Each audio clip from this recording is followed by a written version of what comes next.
Adam Schiff said it again, speaking under the heavy, uncompromising weight of a sworn congressional oath in front of a live, unblinking television audience of 2 million viewers, wearing the exact same expression of practiced, righteous indignation he had meticulously perfected and ruthlessly deployed across 400 separate cable news appearances. It was the highly focus-grouped look of a senior statesman deeply and personally offended by the mere suggestion that he had ever, for even a fraction of a second, misled the American people about the sprawling, lucrative narrative of Russian collusion. 400 separate times he had confidently delivered these precise talking points to an eager public. He had flawlessly recited them under the blinding studio lights of CNN and MSNBC, seamlessly integrating them into the A block of evening broadcasts. He had projected them into the microphones of the most solemn, wood-paneled hearing rooms of Capitol Hill. He had rehearsed them in cramped, windowless television green rooms while makeup artists powdered his forehead.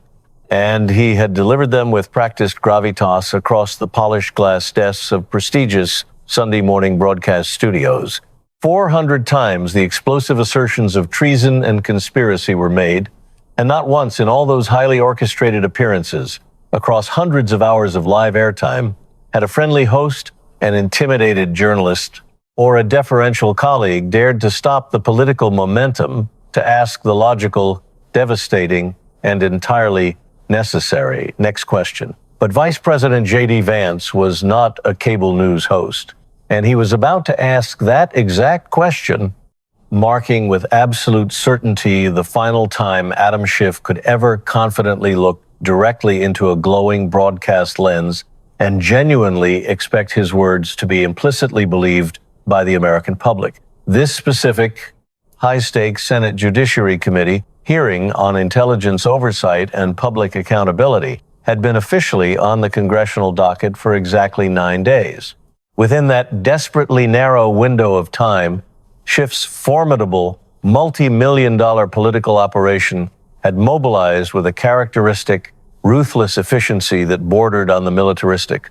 His expansive office of Ivy League-educated staffers had frantically worked through the night to produce 41 densely typed pages of prepared opening remarks, compiled 3 incredibly heavy, color-coded backup binders meticulously tabbed for every conceivable line of questioning, and drafted a comprehensive 12-point defensive rebuttal framework that his chief legislative counsel had confidently titled Anticipated Lines of Attack.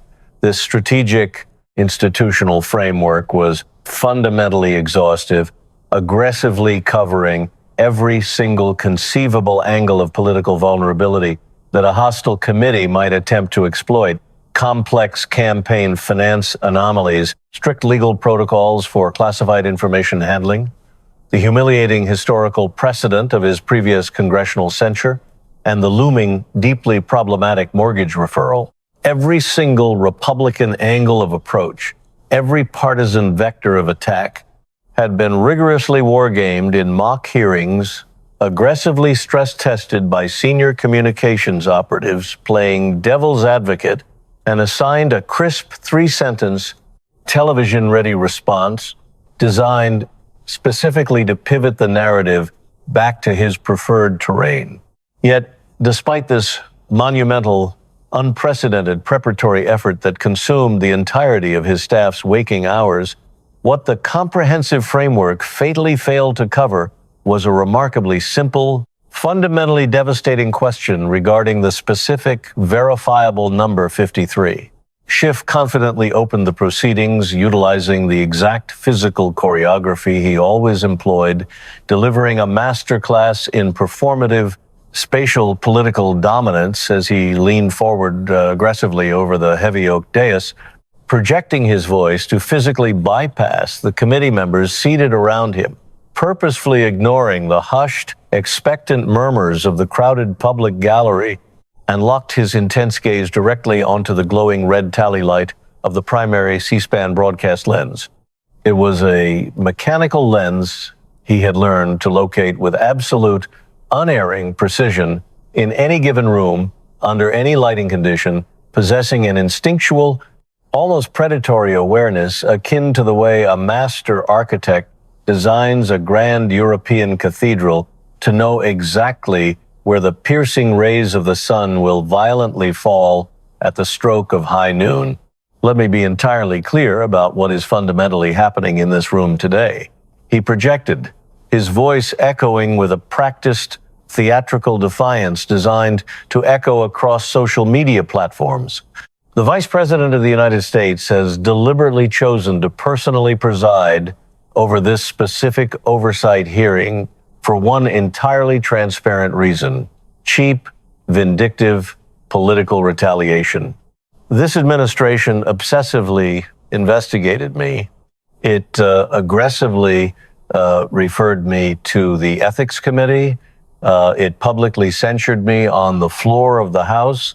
And when absolutely none of those partisan tactics worked to silence my voice, it desperately sent the Vice President to do in a solemn Senate hearing room exactly what it fundamentally could not achieve in a legitimate court of law. He deployed the flawless two-beat dramatic pause he had rigorously calibrated across 23 years of high-stakes federal trial work and contentious congressional testimony, allowing the silence to hang in the air just long enough to signal importance without ceding the floor. "I will absolutely not be intimidated," he declared, adjusting his posture to appear unyielding. "Not by the partisan members of this committee, not by the corrupt machinations of this administration, and certainly not by a man who owes his entire political career to the exact same disgraced person I proudly helped impeach." The packed gallery instantly murmured in predictable, polarized response, the sound a low wave of acoustic energy rolling through the chamber, while two fiercely loyal Democrats on the committee dutifully nodded in solemn, orchestrated solidarity. Senator Padilla, turning slowly to exchange a deliberate look of grave approval with Senator Blumenthal, with a single, sharp, metallic tap of his expensive pen against the wooden surface in the designated press row, a veteran CNN field producer immediately marked the exact digital time code for the evening broadcast, inherently understanding that the moment possessed the heavy, undeniable weight and high-gloss polish of something designed explicitly to play flawlessly in a viral 6-second social media clip. And Schiff knew it intimately, because Adam Schiff always knew exactly when the viral clip was happening and exactly how to feed the insatiable beast of modern political media. J.D. Vance did not react to the soaring rhetoric, nor did he offer the camera the satisfaction of a scowl, a smirk, or a defensive shift in posture. He remained entirely, unnervingly absorbed in reading something on the glowing screen of his silver laptop, scrolling downward with an agonizing, deliberate slowness, dragging one singular finger across the touchpad in the distinct, hyper-focused posture of a man deeply immersed in a highly complex, lethal document that he has already meticulously read 9 separate times and is currently reading for a 10th time, only to precisely, mathematically decide which devastating sentence to begin the public execution with. His physical posture had remained entirely, rigidly unchanged since the heavy wooden gavel had first fallen to bring the hearing to order. His glass of iced water sat entirely untouched, thick condensation slowly pooling at its crystal base and dripping onto the mahogany table, while his black ink pen lay perfectly, geometrically parallel to the sharp edge of the desk, not placed there deliberately for visual effect, but simply resting exactly where he had casually left it when he first sat down, purely because he had not yet found a tactical reason to need it. Schiff closely watched him scroll out of the corner of his eye, and the veteran lawmaker's deeply honed survival instincts immediately sensed that something about Vance's physical rhythm was fundamentally, terrifyingly wrong. It was far too calm, too devoid of the anxious kinetic energy that usually permeated these televised showdowns, and unnervingly patient for a high-stakes political confrontation that was supposed to be a brawl. Schiff had spent over 2 decades successfully reading the subtle, non-verbal cues of tense, claustrophobic courtrooms, expertly reading the specific, anxious way a cornered federal prosecutor nervously flips a page, the tiny shifts in weight of a witness about to perjure themselves, or the micro-expressions of a juror's eyes involuntarily moving when their mind has already been irrevocably made up. But the specific way Vance was scrolling possessed the chilling, unhurried, mechanical quality of a man who had already reached a definitive, inescapable conclusion and was now merely taking his time choosing the precise anatomical location to apply the scalpel. Vance finally closed the laptop with a soft, definitive metallic click that somehow cut through the ambient hum of the chamber's HVAC system, looked up, and locked his gaze directly onto the senator, completely ignoring the grandstanding preamble. Senator, on the 22nd of March 2017, you explicitly and publicly told Chuck Todd on NBC's Meet the Press Daily that you possessed, and I am quoting your exact televised words here, more than circumstantial evidence of direct collusion between the Trump campaign and the Russian government. Do you stand by that definitive statement under oath today? Schiff instinctively straightened his spine, his internal defense mechanisms instantly engaging as he attempted to smoothly deflect the inquiry into a broader, more ambiguous narrative. Mr. Vice President, the necessary and vital context of that specific television statement was a much broader, highly classified discussion about the encompassing counterintelligence investigation. Vance cut through the political static with surgical, merciless precision, his voice never rising above a conversational volume but possessing the density of lead. Do you stand by it, Senator, yes or no? Schiff's eyes narrowed slightly, calculating the trap. I stand absolutely by the established historical fact that there was significant, compelling evidence warranting a thorough federal investigation, specifically including Paul Manafort's highly troubling sharing of internal campaign polling data with Konstantin Kilimnik, an individual who the bipartisan Senate Intelligence Committee formally identified as, Vance interrupted again, the absolute authority in his tone, freezing Schiff mid-sentence. I didn't ask you a single question about Paul Manafort, Senator. I asked you specifically about your own definitive public statement. You looked directly into a national television camera and confidently told the American people you possessed actual evidence. Not suspicion, not grave concern, not a theory, evidence. Vance slowly, deliberately opened the laptop once again, the screen illuminating his face, his index finger tracing a specific highlighted line on the glowing monitor. How many total witnesses testified before your Intelligence Committee in closed, classified session during the calendar years of 2017 and 2018? Schiff's jaw visibly tightened, a micro movement so incredibly small and fleeting that only the high-definition broadcast camera positioned closest to his face caught the involuntary muscular twitch, marking the very first structural crack in a highly polished, impenetrable political surface that had never, in living Washington memory, publicly cracked on live television. The exact logistical specifics regarding closed-session congressional testimony remain highly classified, Senator. Schiff deflected smoothly, retreating behind the familiar, impenetrable shield of national security protocols. Vance's response was instantaneous, factual, and utterly devoid of theatrical emotion. The transcripts were fully declassified and officially released to the public in May 2020 by the Director of National Intelligence.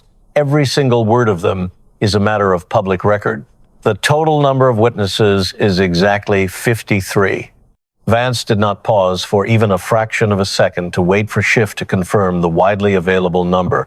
53 highly placed, deeply credentialed witnesses, senior intelligence officials, elite national security advisors, top-tier FBI personnel, How many of those 53 experts testified under oath, under penalty of perjury, in a secure facility that they had personally seen any direct evidence of collusion between the Trump campaign and the Russian government? The massive, ornate hearing room collectively held its breath. And this was absolutely not a literary metaphor or an exaggeration of the tension. 14 separate individuals seated in the front rows of the public gallery inhaled sharply at the exact same synchronized moment and simply did not exhale. The heavy, suffocating sound of 14 people simultaneously refusing to breathe, echoing in the sterile air as a profound acoustic anomaly that rooms of immense power forever remember. Schiff opened his mouth to instinctively deploy a practiced countermeasure, closed it abruptly when his brain realized the defensive talking point was obsolete, and then opened it again, signaling the desperate, flailing beginning of a defensive sentence that simply failed to arrive at his vocal cords. Vance completely filled the resulting agonizing vacuum quietly, speaking almost gently, adopting the solemn, inescapable cadence of an oncologist reading a terminal pathology report aloud to a patient who has run out of treatment options.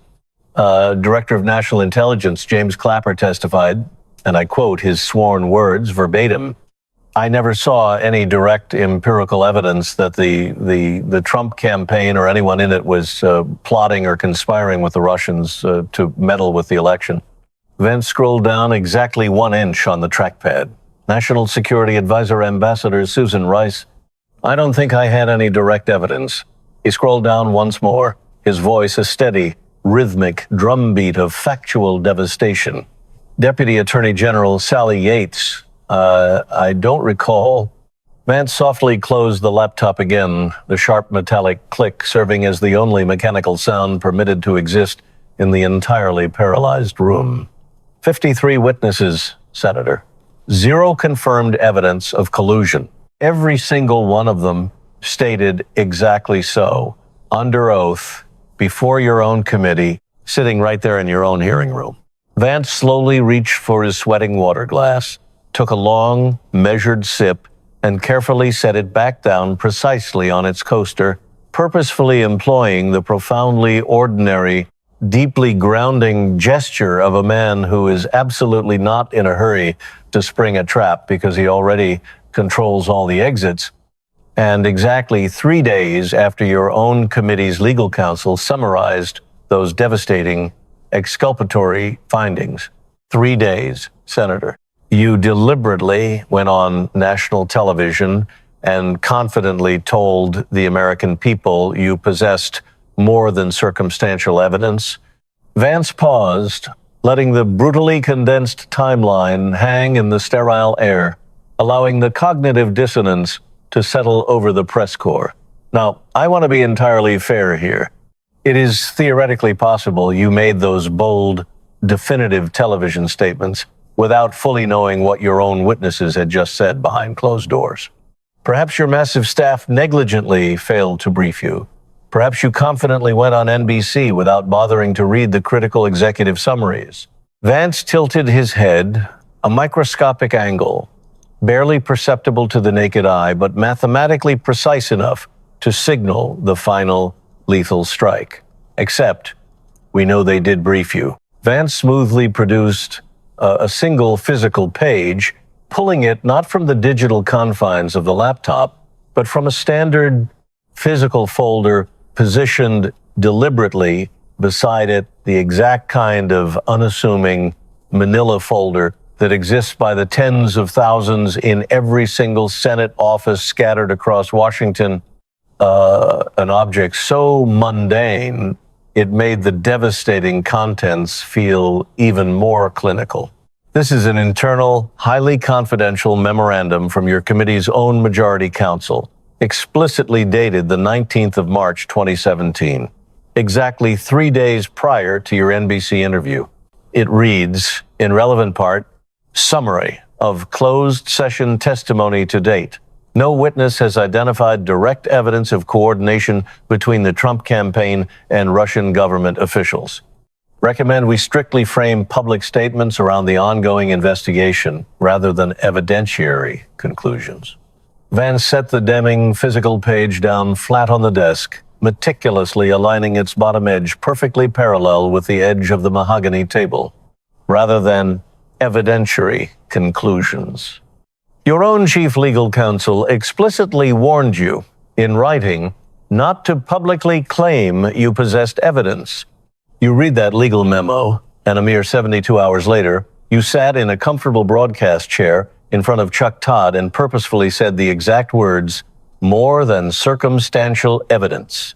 Schiff's right hand involuntarily moved toward the thick, heavily tabbed stack of papers resting in front of him, a deeply unconscious, purely psychological tic of a man desperately attempting to physically manage and control small, immediate spaces when the larger, metaphorical political spaces around him had suddenly become overwhelmingly, terrifyingly unmanageable. That memo, Mr. Vice President Schiff stammered, his voice losing its soaring cadence and fracturing into a defensive stutter.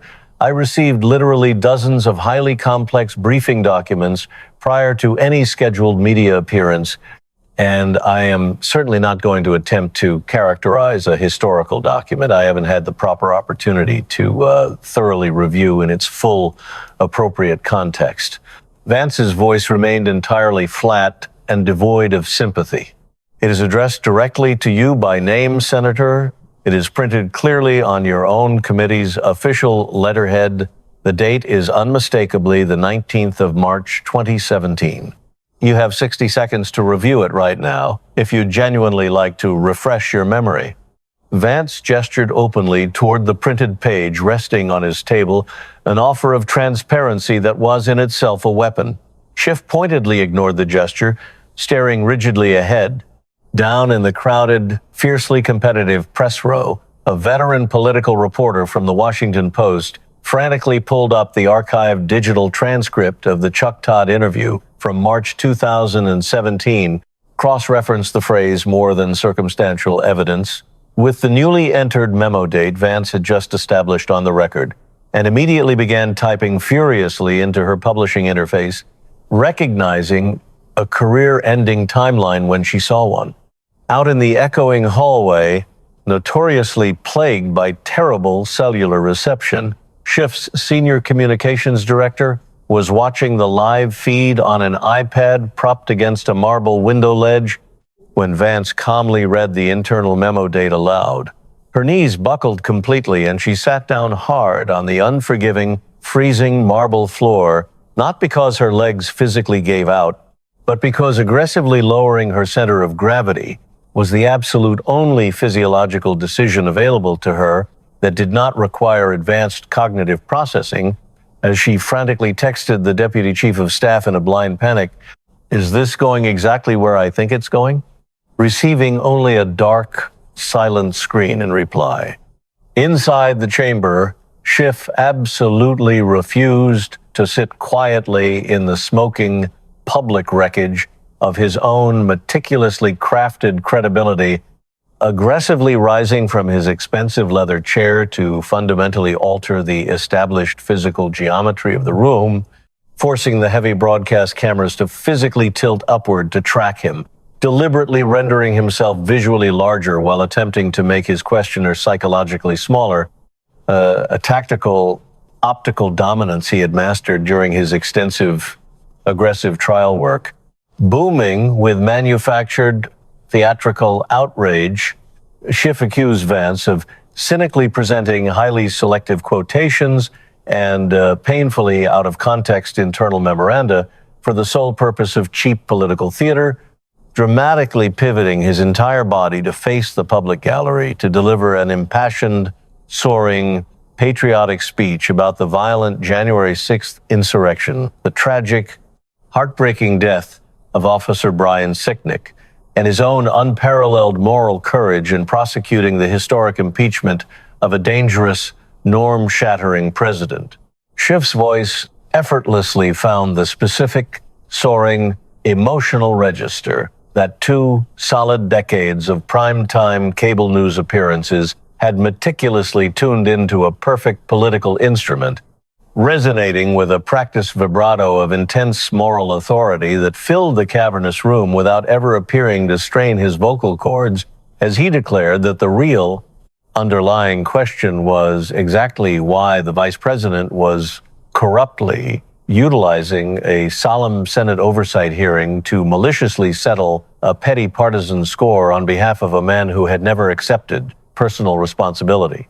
Loyal Democratic staffers seated closely behind him applauded loudly on cue as Senator Blumenthal leaned into his microphone to mutter a supportive "Here, here," and fully half the gathered reporters rapidly typed up the defiant, made-for-television quote, marking a remarkably strong, fiercely resilient counter-performance that, had the hearing miraculously ended at that exact second, would have undeniably led the evening network broadcasts, dominated the morning newsletters, and generated massive, unprecedented grassroots fundraising revenue for his upcoming campaigns. J.D. Vance simply waited, allowing the performative outrage to echo and die. He let the smattering of partisan applause fully fade into the high ceilings and the frantic clatter of the reporters typing organically stop, intentionally allowing 4 agonizingly full, heavy seconds of dead air to pass in total absolute silence as he stared directly at Adam Schiff with the clinical, entirely detached diagnostic look of an experienced mechanic examining a severely broken down engine that has been dangerously running on empty fumes for miles and simply does not yet realize it is catastrophically dead. Noting calmly that Schiff had just spent 2 full, passionate minutes talking about incredibly important historical topics without answering a single factual question about the 53 witnesses or the damning internal staff memo, Vance casually reached out and pulled the silver laptop back toward his center, pivoting the relentless interrogation to a specific, highly documented date Schiff might actually recall with perfect clarity, the 26th of September 2019. Schiff immediately sat back down, the physical return to his leather chair markedly faster and far less controlled than his dramatic, sweeping rise, a sudden, jerky reversal of physical momentum that the highly attentive gallery instantly noticed without fully comprehending exactly why it felt so wrong, akin to an audience subconsciously noticing when a seasoned stage actor accidentally drops out of character for half a panicked second, revealing the terrified person underneath before desperately recovering the facade. Vance began reading Schiff's own notorious words from the infamous September 2019 hearing transcript slowly and with exact, punishing precision, reciting Schiff's fabricated, highly dramatized dialogue, commanding a political opponent to make up dirt and demanding they listen good before fluidly opening a second browser tab to read aloud from the actual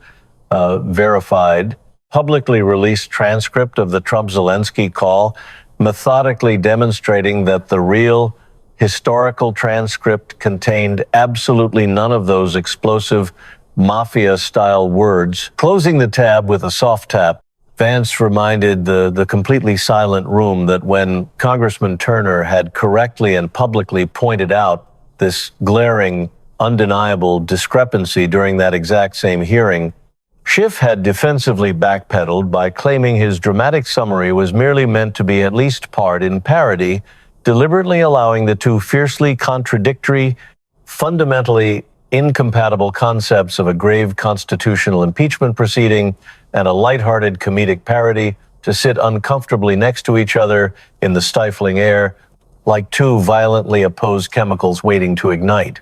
Vance relentlessly pressed Schiff on whether he was faithfully conveying the true essence of the call or shamelessly performing a stand-up comedy routine during the solemn impeachment of a sitting American president, a devastating binary question Schiff did not immediately answer because his lightning-fast political processor recognized instantly that both potential answers were fatal, inescapable traps, and merely recognizing a trap is entirely different from possessing the ability to survive it. Completely unfazed by the agonizing silence, Vance reached out and physically rotated the laptop screen so it directly faced Schiff, displaying a high-resolution, scanned copy of an internal, highly classified staff email dated the 24th of September 2019, its digital timestamps and routing headers painfully visible, containing explicit, undeniable written instructions from the communications director to punch up the aggressive language, to deliberately make it sound like the actual call rather than political commentary, zooming in heavily on the lethal, undeniable final sentence, directing the staff absolutely not to flag the statement as a paraphrase, but to explicitly let it land first. Vance methodically and coldly broke down the overwhelming evidence, 3 separate, heavily revised drafts, extensive calculating staff revisions, and a direct, undeniable written directive to explicitly deceive the American viewing audience, categorizing the deliberate act not as a misunderstanding, not as a parody, and certainly not as the essence, but as textbook, undeniable, malicious premeditation, while Schiff's trembling hands moved frantically and unconsciously across the chaotic spread of papers on his heavy desk, obsessively straightening stacks, aligning the edges of folders, and adjusting corners in a continuous, involuntary motor output of a brilliant mind, rapidly running 1,000 complex political calculations that all resulted in 0 clean answers. Out in the echoing hallway, Schiff's communications director was frantically whispering into her cell phone, her voice thick with rising, uncontrollable panic as she desperately ordered the immediate, total retrieval of all internal staff communications from September 2019 from the remote backup servers, her hands trembling so violently she had to constantly switch the phone back and forth between them just to maintain her grip, fully realizing that the political operation they had built over a decade was disintegrating in real time. Inside the intensely illuminated chamber, Vance's tone shifted dramatically, meticulously maintaining its razor-sharp cross-examination precision, while something far heavier, far more profound beneath it began to shift and move, perfectly mirroring the terrifying way a massive, powerful river maintains the exact same surface width, while the unseen, lethal current beneath it rapidly slows and exponentially deepens. Looking directly up from his notes to address the packed public gallery and the millions watching at home, Vance stated he wanted to fundamentally change the subject to talk about what specifically happens to real, ordinary people when a United States senator purposely goes on national television and confidently tells the entire country something that fundamentally isn't true, acknowledging with grim certainty that the ultimate consequence almost never happens to the powerful politician, nor to his lucrative career, but violently impacts the ordinary citizens who hear the lie from a position of authority and tragically believe it.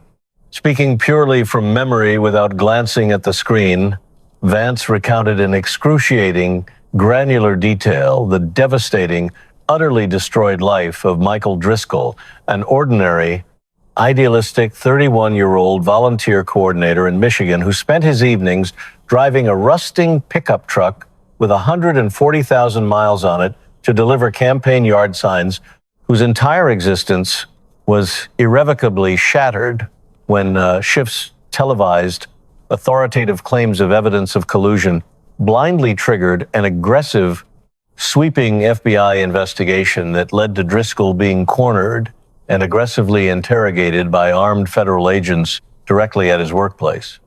Because the unforgiving digital algorithm instantly associated his name with an active federal espionage investigation, Driscoll was summarily and ruthlessly terminated from his mid-sized logistics job within the week. His beloved second-grade teacher wife was cruelly cornered by paranoid colleagues in the elementary school break room, accusing her husband of being a Russian spy. The crushing stress completely fractured their marriage into a bitter, devastating divorce, And Michael was forced to desperately sell his modest family home just to pay the crushing, insurmountable attorney fees to defend against a phantom crime he never committed. Vance's gaze locked back onto Schiff with a flat, chillingly undramatized intensity that felt heavier than any shouted accusation, noting that Michael Driscoll now lived completely alone in a cramped, depressing studio apartment in Lansing, quietly working his 847th consecutive grueling night shift at an Amazon fulfillment warehouse, completely lacking the high-powered legal defense teams, the massive political action committees, and the friendly C-SPAN broadcast cameras that Schiff constantly utilized to protect himself, concluding with absolute devastating finality that Michael had literally paid the horrific, life-altering price for the senator's political career advancement, and Michael didn't even know the senator's actual name. Up in the silent gallery, a woman quietly unclasped her leather purse, carefully withdrew a crumpled paper tissue, held it tightly in her clenched fist without ever wiping her watering eyes, and slowly snapped the purse closed again, a deeply suppressed, heartbreaking motion of a person who had fully prepared to weep for the tragic fate of a complete stranger, but forcefully decided the sterile, brightly lit room felt far too coldly public for such a raw, honest display of humanity. Reaching for the silver laptop one final, decisive time, Vance read an intercepted, deeply classified text message exchange between a highly senior member of Schiff's personal staff and a prominent Washington Post national security reporter, perfectly time-stamped at 11:42 p.m., just hours before a massive bombshell story on classified intelligence was published, explicitly instructing the eager journalist to frame the illicit leak as independent corroboration, demanding they use deceptive anonymous sourcing, and ordering them absolutely not to quote the senator. Vance paused to let the suffocating silence build before slowly repeating the final damning instruction, declaring that the midnight text message was absolutely not the noble, protected work of a courageous whistleblower, nor was it constitutional congressional oversight, but a highly coordinated, covert media disinformation operation conducted utilizing stolen classified intelligence directed straight from Schiff's office in the dead of night. Schiff's voice instantly rose in a sudden, jarring, entirely uncontrolled elevation of pitch that served as the ultimate fatal tell. After 7 years of flawless acoustic control and measured delivery, the terrifying, unhinged volume was the unmistakable sound of a heavily fortified defense perimeter being violently breached as he shouted wildly that the vice president was cynically presenting completely fabricated text messages. Vance's voice dropped half a terrifying register, completely refusing to engage in the shouting match, adopting the hushed, lethal quality of a courtroom going dead silent when the presiding judge begins to speak, offering Schiff the immediate, terrifying opportunity to state under oath, under penalty of perjury, that the text message was a total fabrication, a monumental, career-defining decision that forced Schiff's brilliant mind to frantically calculate the terminal vectors between committing an actionable federal felony and allowing the deafening, cowardly absence of a denial to permanently destroy his political life. In a devastating Capitol Hill showdown, J.D. Vance trapped a paralyzed Adam Schiff under oath with one lethal question: where is the hard, empirical proof of Russian collusion? Stripped of his usual rhetoric and facing the unforgiving glare of the C-SPAN cameras, Schiff sat in suffocating silence, frantically organizing his desk to mask his panic as his political empire instantly collapsed under the weight of his own deception. Within hours of that fatal hesitation, ethics probes launched. Powerful megadonors fled, and his once ironclad approval ratings plummeted in a historic downfall.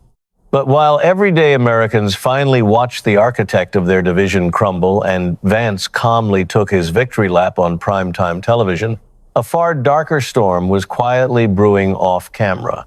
Just as the broadcast cut to commercial, every investigative journalist in Washington simultaneously received a leaked DOJ grand jury docket, a silent, terrifying signal that the true reckoning hasn't ended, but has only just begun. What damning secrets are buried in that sealed DOJ docket, and who will be the first to fall when it opens? Don't miss the explosive fallout. Subscribe and watch the next video to uncover the bombshell truth that will shake Washington to its core.